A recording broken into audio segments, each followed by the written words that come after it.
एक बूढ़े तोते ने बताया कि अपने घर से ये 4 चीजें कभी खत्म मत होने देना, वरना 7 पीढ़ियों तक गरीबी पीछा नहीं छोड़ती। मित्रों, एक पुराने और विशाल बरगद के पेड़ की सबसे ऊंची डाली पर बैठा हुआ एक कौवा बड़ी ही विनम्रता से अपने गुरु यानी एक बूढ़े तोते से प्रश्न करता है।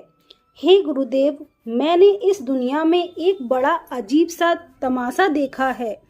जो लोग दिन रात पाप करते हैं, अधर्म करते हैं और उनके घरों में धन के भंडारे भरे रहते हैं, और जो लोग धर्म और सच्चाई के मार्ग पर चलते हैं, वे दाने दाने को मोहताज दिखाई देते हैं। आखिर ऐसा क्यों? क्या गरीबी कभी खत्म नहीं होती? क्या इंसान की किस्मत कभी नहीं बदल सकती? कौवे की बात सुन करके बूढ़े तोते ने अपनी अनुभवी आंखें कुछ क्षणों के लिए मूंद ली और फिर गंभीर तथा भारी आवाज में बोले, वत्स, गरीबी केवल धन की कमी नहीं होती, बल्कि यह घर के संस्कारों की कमी होती है। जिस घर से ये 4 चीजें समाप्त हो जाती हैं, वहाँ माता लक्ष्मी कभी ठहर कर नहीं रहती, चाहे वह घर सोने के महल जैसा ही क्यों ना हो। और जहाँ ये 4 बातें हमेशा बनी रहती हैं, वहाँ 7 पीढ़ियों तक गरीबी कभी प्रवेश नहीं कर पाती। इस कथा को ध्यान से सुनिए। दोस्तों, जरा सोचिए, क्या आपके घर में भी तो यह गलतियां नहीं हो रही? आज की यह कहानी आपकी आंखें खोल देगी। तो चलिए चलते हैं उस गाथा की ओर जो आपके जीवन को बदल सकती है। बहुत पुराने समय की बात है। भारतवर्ष के एक छोटे से गांव रामपुर में 2 सगे भाई रहते थे। बड़े भाई का नाम था धनपत और छोटे भाई का नाम था सोहन। कहने को तो दोनों एक ही माँ की कोख से जन्मे थे, एक ही आंगन में खेले थे और एक ही पिता का खून उनकी रगों में दौड़ता था। लेकिन दोनों के स्वभाव में जमीन आसमान का अंतर था। धनपत जैसा उसका नाम था, वैसा ही उसका काम था। वह गांव का सबसे बड़ा सेठ था। उसकी बड़ी हवेली थी जिसके दरवाजे हमेशा बंद रहते थे। उसके पास खेतों की जमीन थी, खलियान थे और घर में गाय भैंसों का तांता लगा रहता था। लेकिन अफसोस, उसके पास सब कुछ था, बस दिल नहीं था। धनपत और उसकी पत्नी कमला दोनों बेहद अहंकारी और कंजूस मक्खी चूस थे। उनका मानना था कि पैसा ही भगवान है और गरीब इंसान केवल पैरों की धूल है। दूसरी तरफ उसका छोटा भाई सोहन था। सोहन भगवान का बहुत बड़ा भक्त था। उसके पास धन के नाम पर फूटी कौड़ी नहीं थी। वह गांव के बाहर एक टूटी फूटी झोपड़ी में अपनी पत्नी और 2 बच्चों के साथ रहता था।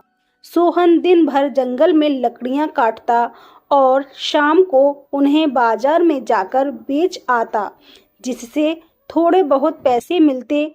उसी से आधा पेट खाकर अपना और अपने परिवार का गुजारा करता था। लेकिन इतनी गरीबी होने के बावजूद सोहन के चेहरे पर एक भी शिकन तक नहीं आती थी। उसके घर में भले ही अनाज ना हो, लेकिन शाम को तुलसी के पास दिया जरूर जलाता था।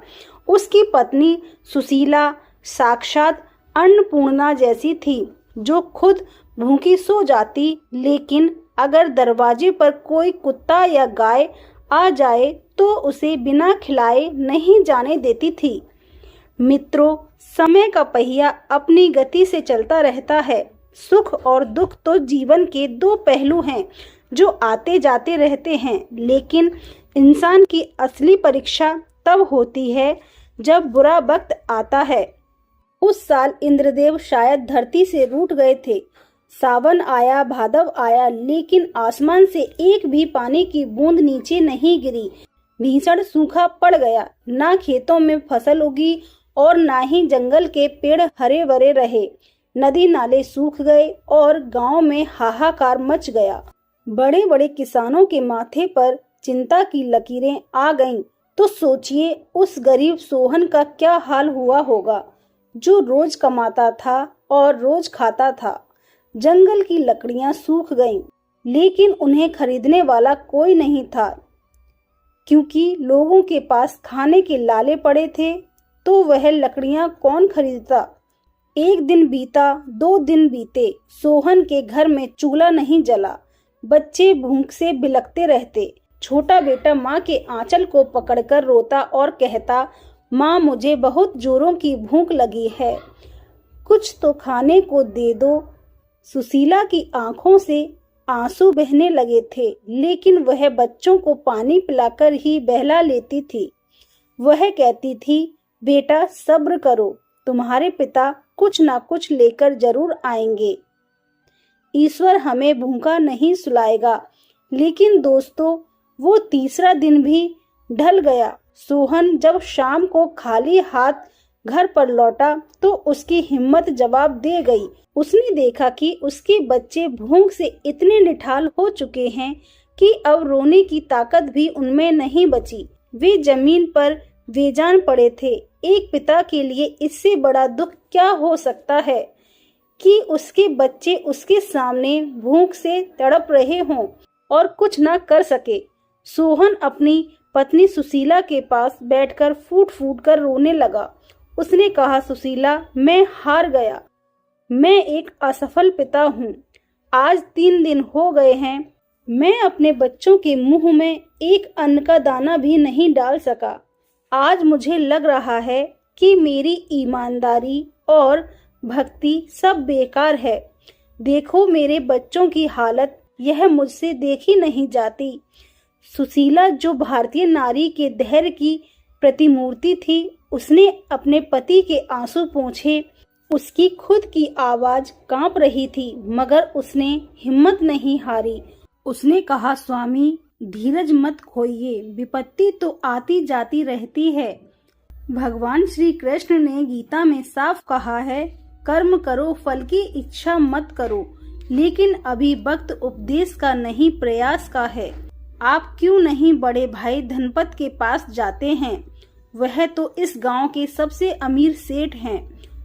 उनके गोदाम अनाजों से भरे रहते हैं। उनसे कहिए कि हम भीख नहीं मांग रहे, हमें बस कुछ दिनों के लिए थोड़ा सा अनाज उधार दे दें। जब स्थिति सुधरेगी, हम उनकी पाई पाई चुका देंगे। आखिर वह आपके सगे भाई हैं, खून का रिश्ता है। वह आपके बच्चों को मरता हुआ नहीं देख पाएंगे। सोहन का मन नहीं माना। वह जानता था कि उसका बड़ा भाई कैसा है। वह जानता था कि वहां से उसे अपमान के सिवा कुछ और नहीं मिलेगा। लेकिन जब उसने अपने बच्चों के सूखे हुए होंठ और धंसी हुई आंखें देखी, तो उसका स्वाभिमान पिघल गया। बच्चों की जान बचाने के लिए एक पिता अपना सिर कहीं भी झुका सकता है। सोहन ने भारी मन से कहा, ठीक है सुशीला, अगर यही ईश्वर की मर्जी है तो मैं हाथ फैलाने भी जाऊंगा। शायद भाई के दिल में थोड़ी सी दया बची हो। सोहन अपनी झोपड़ी से निकला। उसके कदम डगमगा रहे थे, कमजोरी से भी और शर्मिंदगी से भी। वह धीरे धीरे गांव की पगडंडी से होता हुआ अपने भाई की हवेली की ओर बढ़ा। हवेली के बाहर पहुंचकर उसने देखा कि वहां रौनक लगी हुई है। सूखा पड़ा है, पूरा गांव परेशान हो रहा है। लेकिन धनपत सेठ के घर में आज भी पकवान बनाए जा रहे थे। हवेली के अंदर से देसी घी और मसालों की ऐसी खुशबू आ रही थी कि सोहन के पेट में मरोड़ पड़ने लगी। 3 दिन से भूखा सोहन उस खुशबू से ही चकरा गया। उसने कांपते हाथों से हवेली का विशाल दरवाजा खटखटाया।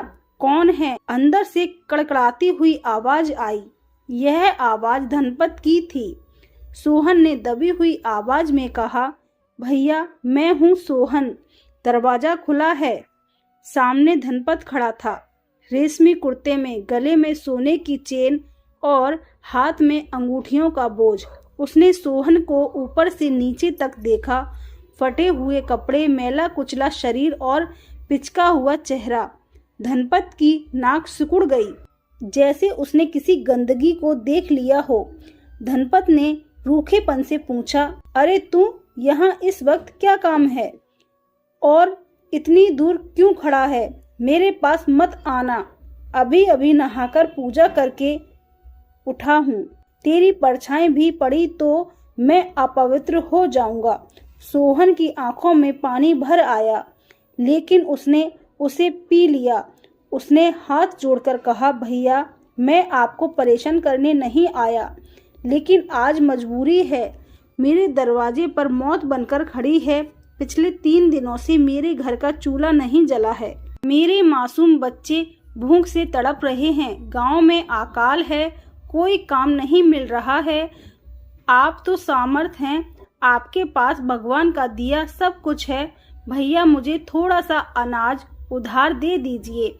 मैं वादा करता हूँ जैसे ही हालात सुधरेंगे मैं आपकी मजदूरी करके एक एक दाना चुका दूंगा। मेरे बच्चों की जान बचा लीजिए भैया। सोहन की बात सुन करके धनपत जोर से हंसा। उसकी हंसी में क्रूरता दिखी। उसने पीछे मुड़कर अपनी पत्नी कमला को आवाज दी, अरे सुनती हो? देखो तो कौन आया है। मेरा भक्त भाई आया है। रोज तू बड़ी बड़ी बातें करता था कि भगवान सब देखते हैं, भगवान सब करेंगे। आज जब भगवान ने खाने को नहीं दिया तो मेरे पास भीख मांगने आया है। कमला भी दरवाजे पर आई। उसने भी सोहन को हिराकत भरी नजरों से देखा और तंज कसते हुए बोली, अरे देवर जी, जब काम की उम्र थी तब तो माला जपते रहते थे, जब अब पेट में लात पड़ी तो भाई याद आ गया। हमारे पास कोई फालतू अनाज नहीं है जो खैरात में बांटते फिरें। आकाल सिर्फ तुम्हारे लिए नहीं आया है, हमारे लिए भी पड़ा है। जाओ यहाँ से कहीं और जाकर मांगो। सोहन गिड़गिड़ाया, भाभी आप तो माँ समान हैं, आप तो जानती हैं कि बच्चों की भूख क्या होती है। मुझे अपने लिए कुछ नहीं चाहिए, बस मेरे बच्चों के लिए एक मुट्ठी भर आटा दे दो, नहीं तो वह मर जाएंगे भाभी। सोहन धनपत के पैरों में गिरने ही वाला था कि धनपत ने उसे ठोकर मार दी। सोहन लड़खड़ाकर दूर जाकर गिरा। धनपत ने चिल्लाकर कहा, निकल जा मेरी हवेली से। खबरदार, जो दोबारा यहाँ कदम रखा, अगर तेरे बच्चे मर रहे हैं तो इसमें मेरा क्या दोष है? यह तेरे ही पिछले जन्मों के पाप होंगे जो तुझे ऐसी गरीबी मिली। और सुन, अपनी यह मनुष्य शक्ल लेकर दोबारा मुझे मत दिखाना, वरना डंडे मरवाकर गांव से बाहर निकाल दूंगा। और उसने धड़ाम से दरवाजा सोहन के मुंह पर बंद कर दिया। मित्रों, जरा सोचिए उस वक्त सोहन के दिल पर क्या गुजरी होगी। जिस भाई की कलाई पर रक्षाबंधन को उसकी पत्नी राखी बांधती थी, जिस भाई के साथ उसने बचपन बिताया था, आज उसी ने उसे ठोकर मारकर भगा दिया। सोहन जमीन से उठा। उसने अपने फटे कपड़ों से धूल झाड़ी। उसके शरीर पर चोट लगी थी, लेकिन उसकी आत्मा उस चोट से ज्यादा घायल थी। हवेली के बंद दरवाजों के पीछे उसे अपने भाई और भाभी के हंसने की आवाज आ रही थी। वो उसकी लाचारी पर हंस रहे थे। सोहन की आंखों से अब आंसू नहीं बह रहे थे। उसकी आंखों में एक अजीब सा सूनापन आ गया था। वह जानता था कि अब घर जाकर वह सुशीला को क्या जवाब देगा, क्या कहेगा कि उसके सगे भाई ने उसे जानवर से भी बदतर समझा। भारी कदमों से सोहन वापस जंगल की ओर चल पड़ा। वह घर नहीं जाना चाहता था, क्योंकि उसके पास बच्चों के सवालों का कोई जवाब नहीं था। वह चलते चलते गांव के बाहर स्थित एक घने जंगल में पहुंच गया। वहां एक पुराना मंदिर था जो अब खंडर हो चुका था। लोग कहते थे कि वहां कोई देवता नहीं रहता, लेकिन सोहन के पास अब कोई आसरा नहीं था। वह उस टूटे हुए मंदिर की सीढ़ी पर बैठ गया। आसमान की तरफ देखकर वह चीखा, हे प्रभु, हे दीनानाथ, क्या यही मेरा न्याय है? जो अधर्मी हैं, जो क्रूर है, उनके घर में तूने धन की वर्षा की है, और जो तेरा नाम लेते हैं वो भूखे मर रहे हैं। अगर आज मेरे बच्चे भूख से मर गए तो मैं मान लूंगा कि इस दुनिया में भगवान नाम की कोई शक्ति नहीं होती। आज तुझे फैसला करना होगा प्रभु, या तो आज मेरी गरीबी मिटा दे या फिर मेरी जीवन लीला ही समाप्त कर दे। सोहन रोते रोते वहीं मंदिर की ठंडी सीढ़ी पर लेट गया। भूख और थकान के कारण उसकी आंखें बंद होने लगीं। उसे नहीं पता था कि नीति ने उसके लिए क्या लिखा है। उसे नहीं पता था कि उसका यह विलाप, उसका यह दुख ब्रह्मांड की किसी एक ऐसी शक्ति को जगाने वाला था जो उसकी और उसके भाई की किस्मत को हमेशा हमेशा के लिए बदलने वाली थी। रात गहरी थी। सन्नाटा इतना था कि सूखे पत्तों के खड़खड़ाने की आवाज भी डरावनी लग रही थी। तभी उस घने अंधेरे में एक अजीब सी घटना घटी। झाड़ियों में सरसराहट हुई। क्या वो कोई जंगली जानवर था या कोई और? सोहन, जो आधी बेहोशी की हालत में था, उसे लगा कि किसी ने उसके सिर पर हाथ रखा है। एक हाथ जिसमें माँ की ममता और पिता की सुरक्षा जैसा एहसास था। उसने मुश्किल से अपनी आंखें खोली। सोहन ने जब अपनी आंखें पूरी तरह से खोली तो उसकी आंखें फटी की फटी रह गईं। उसके सामने कोई साधारण इंसान नहीं बल्कि एक दिव्य तेज वाले महात्मा खड़े थे। उनके चेहरे पर सूर्य जैसा तेज और आंखों में चंद्रमा जैसी शीलता थी। उन्होंने गेहुआ कलर के वस्त्र धारण किया हुआ था और हाथ में एक कमंडल था। महात्मा ने मंद मंद मुस्कुराते हुए कहा, उठो सोहन, तुम्हारे सब्र का बांध देख मैं प्रसन्न हुआ। जो इंसान विपत्ति में भी अधर्म के रास्ते पर नहीं जाता, स्वयं ईश्वर उसका हाथ थामते हैं। तुम अपने भाई के व्यवहार से दुखी मत हो। उसने तुम्हें ठोकर नहीं मारी बल्कि तुम्हारी सोई हुई किस्मत को जगाया है।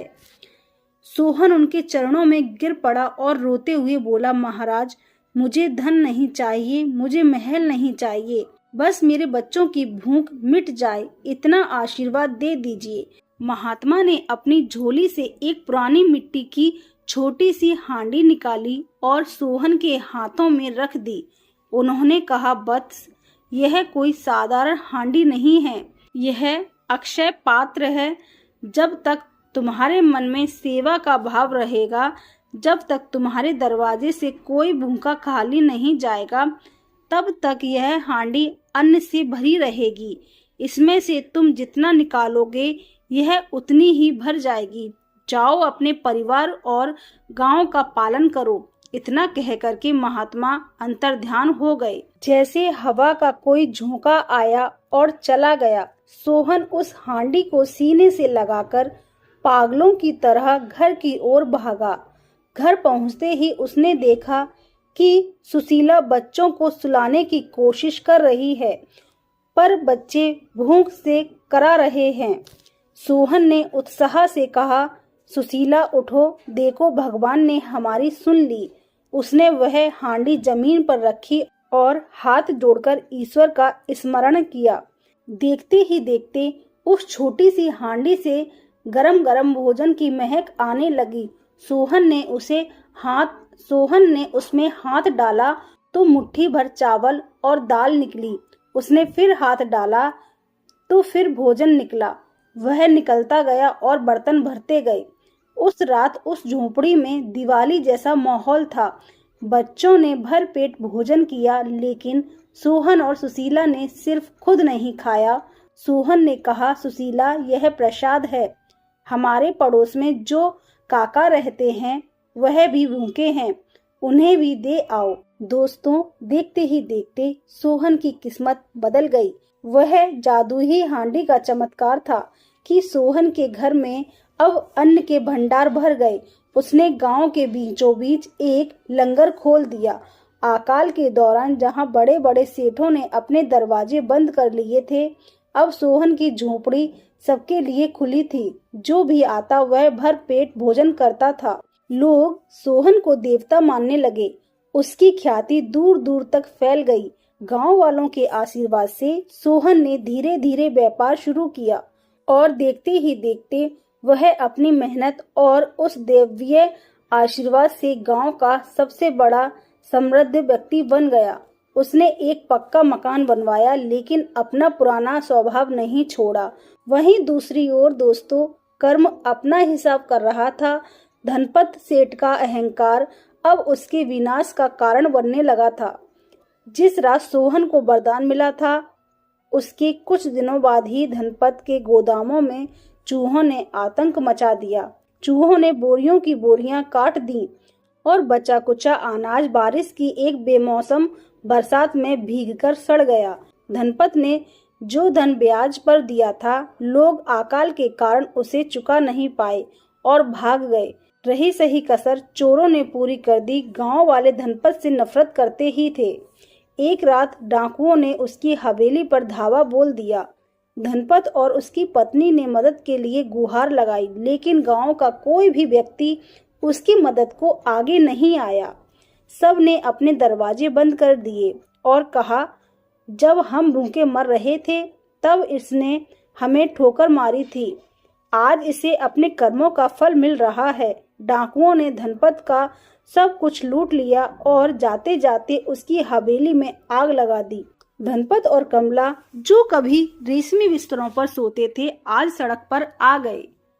तन पर वही एक कपड़े बचे थे जो उन्होंने पहन रखे थे। वक्त का पहिया देखिए दोस्तों, 1 साल बीत गया, स्थिति सामान्य हो गई, लेकिन धनपत अब भिखारी बन चुका था। वह दाने दाने को मोहताज था।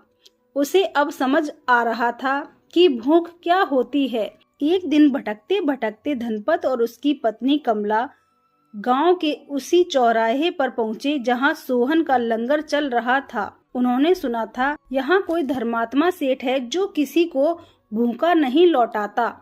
भूख से बेहाल धनपत और कमला कतार में लग गए। उनकी नजरें झुकी थीं, शर्म से और लाचारी से। जैसे ही उनकी बारी आई, भोजन परोसने वाले हाथ रुक गए। धनपत ने सर उठाकर देखा तो सामने कोई और नहीं, उसका छोटा भाई सोहन खड़ा था। सोहन के हाथ में वही करछी थी जिससे वह सबको खीर बांट रहा था। धनपत की आंखों के आगे अंधकार छा गया। शर्म के मारे वह वहीं घस खाकर गिरने लगा। उसे वह दृश्य याद आ गया जब उसने सोहन को धक्के मारकर निकाला था। वह उल्टे पांव भागने लगा। उसे लगा कि सोहन अब उसे समाज के सामने जलील करेगा, बदला लेगा। लेकिन तभी एक आवाज आई, रुकिए बड़े भैया। धनपत के कदम वहीं जम गए। उसने कांपते हुए पीछे मुड़कर देखा। सोहन दौड़कर आया और धनपत के चरणों में गिर पड़ा। उसने धनपत के धूल भरे पैर पकड़ लिए और रोते हुए बोला, भैया आप और इस हालत में, आप मुझे छोड़कर कहाँ जा रहे थे? यहाँ घर है, संपत्ति है, यह सब आपका ही तो है। धनपत और कमला सन्न रह गए। कमला भी फूट फूट कर रोने लगी। धनपत ने सोहन को उठाकर गले लगा लिया। दोनों भाइयों के आंसुओं से जमीन गीली हो गई। धनपत ने सिसकते हुए कहा, सोहन मुझे माफ कर दे, मैं अंधा हो गया था। मैंने तुझे भाई नहीं भिखारी समझा, लेकिन आज मैं भिखारी हूँ और तू सच में बड़ा है।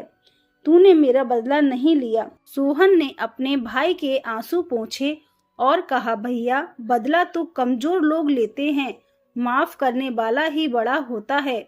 और फिर यह दौलत तो मेरी नहीं है, यह तो बड़ों के आशीर्वाद और गरीबों की दुआओं का फल है। अगर मैं आज आपको ठुकरा देता तो मुझ में और उस पुरानी हवेली के पत्थर में क्या फर्क रह जाता। आइए घर चलिए। सोहन ने अपने भाई और भाभी को सम्मान पूर्वक अपने घर में रखा। धनपत का अहंकार अब पूरी तरह से टूट चुका था। अब वह और उसकी पत्नी कमला भी सोहन के साथ मिलकर गरीबों की सेवा में लग गए।